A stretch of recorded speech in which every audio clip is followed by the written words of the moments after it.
G'day folks, and welcome to a new Ironman 4x4 Africa vehicle build. I am Mick van Sail, and today we have something very different for you. This is Bob. This vehicle belongs to Anton Willemse, and he is from Adventure Afrika magazine. It's a new 4x4 magazine in South Africa. Adventure Afrika is a multimedia platform system that we've been running now for the last year. It consists of our Facebook page, our website, and then most importantly, it's a print magazine that we bring out on a monthly basis that you can basically purchase in every Pick n Pay, Checkers or Spar. Now the magazine's focus is on overlanding, camping, 4x4ing and all those wonderful lifestyle things that you do in the bush. And for us going into the bush and driving into remote places into Namibia, Botswana, Zambia, Zimbabwe and all over Southern Africa, you need a decent 4x4 vehicle. And we decided, why not also take this opportunity where we take a 4x4 vehicle that is a budget vehicle. I mean, this one only costs us about 200,000 Rand. And we're going to build it up to be the perfect overland vehicle for what we want to do.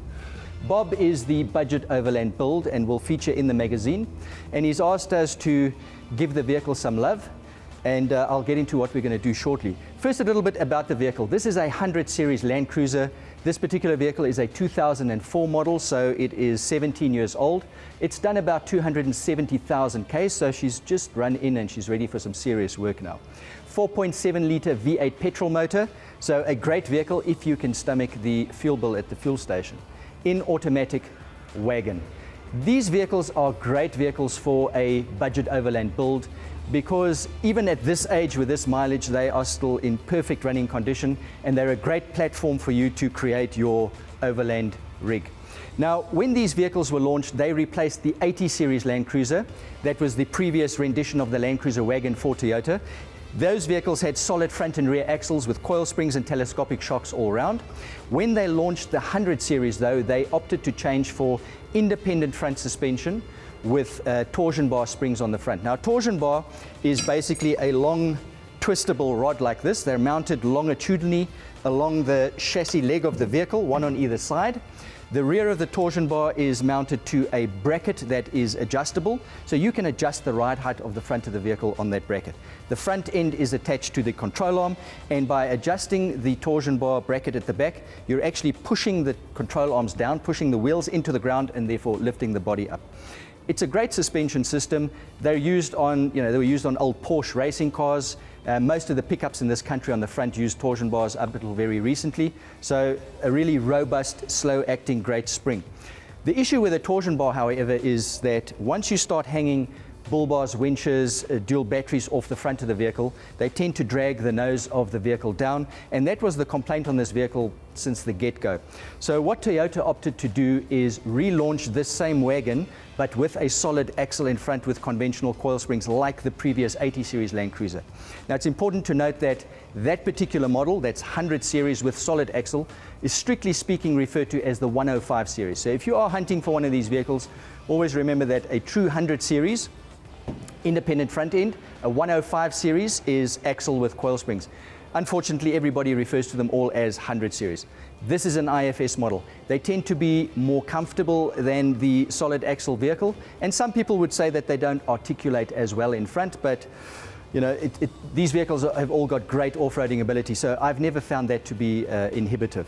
So what we're doing to this vehicle is we're going to be fitting an uprated Ironman 4x4 suspension kit. We're going the full Monty. So thicker torsion bars in front, that is basically a spring with a higher spring rate. It'll easily carry the additional load on the front. What we're going to be doing on the rear is we're going to be fitting heavy duty coil springs because Anton is going to be fitting drawer systems, an overlanding gear in the back, maybe a roof rack on top of the vehicle. So we'll be fitting our heavy duty springs on the rear of the vehicle. Shock absorber wise, we're going for the beasts, the Ironman Foam Cell Pro shock absorbers, so we'll be fitting those all around.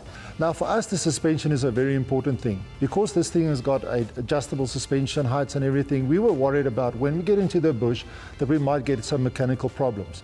So we're taking that completely out and we're putting in a Foam Cell Pro suspension system from Ironman. And that should help with the ride quality, the capability of the vehicle, and the weight that we're going to be carrying on the vehicle extremely. Then the last thing we're going to be doing today to this vehicle is we're going to be fitting a snorkel. There's no snorkel fitted to this vehicle currently, as you can see. So we'll be fitting a snorkel on this side of the vehicle. The air box sits over here, and the actual air intake comes through the fender of the vehicle, and it sits above the wheel in this area here. Now, when you're off-roading and going down a gravel road, there's a lot of dust here. So there's a lot of dust ingress, and your filter has a really hard time doing the filtration. So when you're overlanding, you need to check your filter regularly, unless of course you fit a snorkel and you move this intake from the dusty area here to above the windscreen where it's cooler and cleaner, and all that does is it ensures that your filter stays cleaner for longer. Remember, snorkels are not there for deep water crossings. They will assist with that, but there's a whole lot of other stuff that you have to waterproof and take care of before you can do any deep water crossings. So just fitting a snorkel doesn't mean you can suddenly go dipping through deep rivers, and that's not the function of the snorkel on this vehicle really. It's more for dust ingress. And that's it. That's what we're doing today, and we hope you enjoy this video.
That concludes phase one of the Bob Budget Overland Build for Adventure Afrika magazine. We have fitted a Ironman 4x4 Foam Cell Pro suspension kit, we have fitted a snorkel, and we have also fitted a diff breather kit. That's a diff breather for the front and the rear differentials. Now that it has proper torsion bars and coil springs in the front, it is standing at a very acceptable ride height. Now, there's one thing you need to remember when fitting aftermarket suspension, and that is to check the droop, especially on an independent front end vehicle. Check the droop that you have in the suspension. And what that basically means is, when you measure the ride height of the vehicle from the bottom of the rim to the wheel guard here, that is your ride height measurement. Then you jack the vehicle up and let the wheels hang down, and the difference between those two is the droop length. And typically on our four-wheel drives, we expect at least 60 millimeters worth of droop. So being torsion bar front end, you can actually adjust the ride height. So we adjust up the front end until we have at least 60 mils worth of droop, and then we match the rear springs according to the stance of the vehicle and what load it's going to carry. Remember, vehicles should always have a bit of a positive rake, nose slightly down from the rear, but not too much. And we really have got a good result in this vehicle. In the front, we have gotten an increase of about 55 millimeters of ride height, and in the rear, a whopping 80 millimeters. So you can see that the rear was quite sagged out. And I'm pretty sure that Anton is going to be stoked with the right quality of the Foam Cell Pros. They were really designed for these bigger, heavier four-wheel drives. Phase 2 of this build is going to be a complete custom-made drawer and packing system in the back of the vehicle. Look out for that video on the channel in the near future. And if you haven't done so yet, please subscribe to our channel. We hope you enjoyed this one.